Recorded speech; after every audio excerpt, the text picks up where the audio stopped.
daw po sa lahat. Lahat po na walang matitira na dito sa Luton. Hintay kami dito ng biyaya. Isa na rin yun. Kasi nga kami po ng asawa ko. Dito, naghanap kami ng upahan. Habang wala kang upahan, dito muna kami. Minsan may hulihan, takot-takot kami dito. Yung gamit ko nawawala, naganda wala, pinagkukuha. Dawilan ko ba kung yung bang nanghuli ang kumukuha o yun ba talagang tao na kakusa din namin dito. Yan sila. Yan sila, ayaw na talaga nila mag-upa. Gusto na talaga nalit. Mag-alala ng salita, ilang taon yung salita yan, no? Ayun, yun, yung nasa puno. Ilang taon yan sila dito. Kami naman, mag-upa kami. Kasi lang, may nakalagay na rin po rin. Pinapasabihan ng kalaban ko na magamit ang security camera video. Pinasabihan na, sabihin mo wala nang bakante kahit may nakalagay na urong pore. Sabihin mo wala nang bakante kasi nga kunin na namin sa kalsada, palabas namin baliw. Yung modus na yan, gumagamit ng security camera video, nagkukunwari na ako lang parating sa kanya. Kunwari, baliw.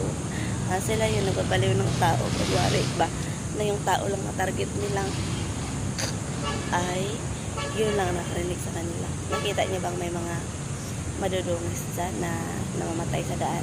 Di ba wala? Alam mo nga wala. Kinukuha ng mga yan.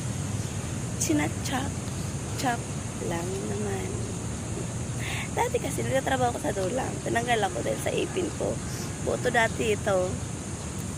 Luto. Panay ang sakit. Kaya absent ako ng absent. Natanggal ako. Ngayon naman, ako dito, nagbibenta ako ng basahan na bilog. Eh kasi nga may nakawamasid na kalaban namin ng mudos. Kaya yung minsan na budget ng pangkain, pinapadukot. Tapos last naman yung cellphone ko pinapadukot. Masakit pa doon nung wallet ko nung una pinapadukot. Nandun lahat ng ID ko. Kaya ngayon hindi ako makuha ng ID. Pag kumuha ba naman ako, sabihin pa naman ako hindi ako butante dito. Hindi ka butante dito. So makatira ako sa Luto, matagal na ako dyan. Kasi naghanap ako ng upahan, di kami hindi. Kasabi daw walang bakante, kahit meron naman. Ay naku, kasi nga sasabihan niya, huwag mo anuman daw para umuwi yan sa akin sa Mindanao. At na makatay na daw. Ay naku, mapasalamat na lang itong hindi na modus na ginagamit lang description, hindi nila alam. Yung mga description na tao, kunwari ginagamit yung description sa parinig, inuuna niyo pa. Inauna niya pa. Ako naglalakad at ang malaman ng mga tao na may modus na ganyan.